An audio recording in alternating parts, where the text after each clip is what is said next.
Do you remember him? The one who sat alone, night after night, with only the sound of rain for company. The city lights blurred through the window, just like the tears in his eyes. The weight of the world felt like it was crushing him, pressing down until he was just a shadow in a darkened room. Every breath was a battle, every thought a surrender. He would stare at his reflection in the dark glass and see a stranger, a ghost haunted by maybes and what-ifs. He was so tired, so incredibly tired of fighting a war no one else could see. The world outside kept spinning, oblivious to the universe collapsing within him. He closed his eyes, just for a moment, hoping that when he opened them, something, anything, would have changed. You met him every day, you know. He was there in the hollow feeling in your chest, in the lump in your throat. He was the version of you that refused to die, the one who, despite everything, would whisper, "Just get through tonight."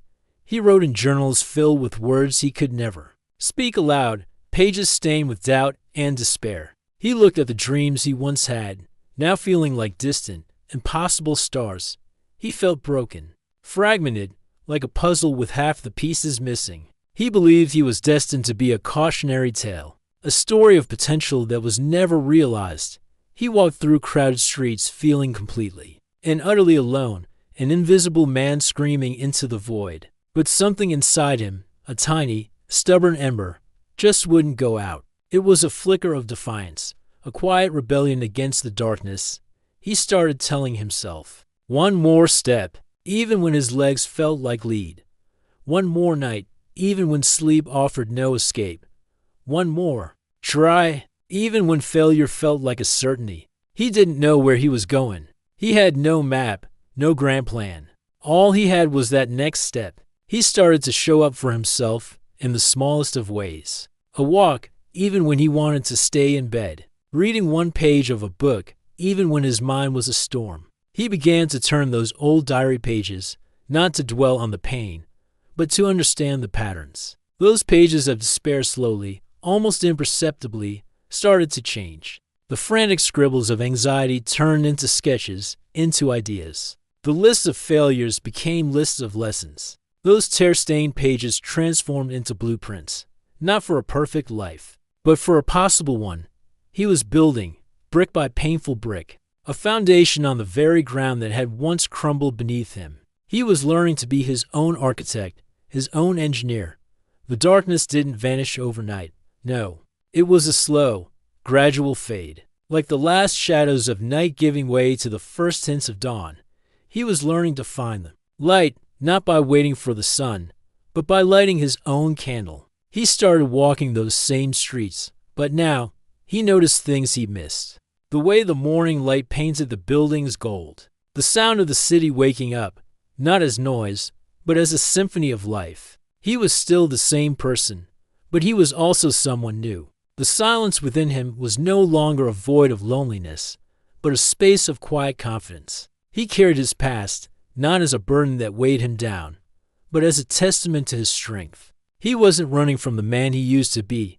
He was walking with him. He saw his old silhouette, that shadow in the rain, and instead of turning away, he reached out. He understood that he couldn't become his future self without honoring the one who survived the past. There was a moment, a quiet, unremarkable moment, where he looked at his reflection.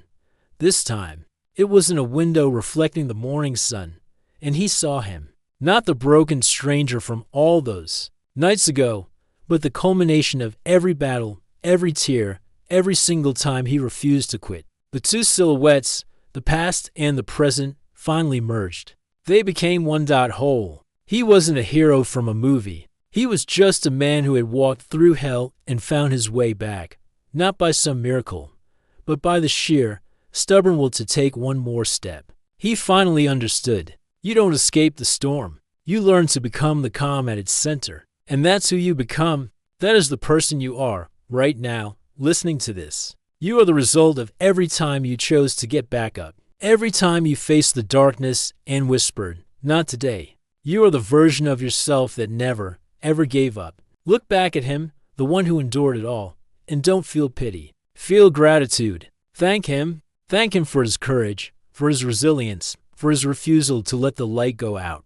He is the reason you are standing here today in the warmth of a new dawn. He is the foundation upon which you are built.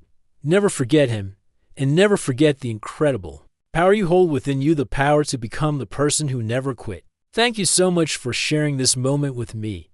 If this story resonated with you, please consider liking this video and subscribing to the channel. There are so many stories of strength to share, and I'd be honored to have you with us on this journey. Take care of yourselves and each other.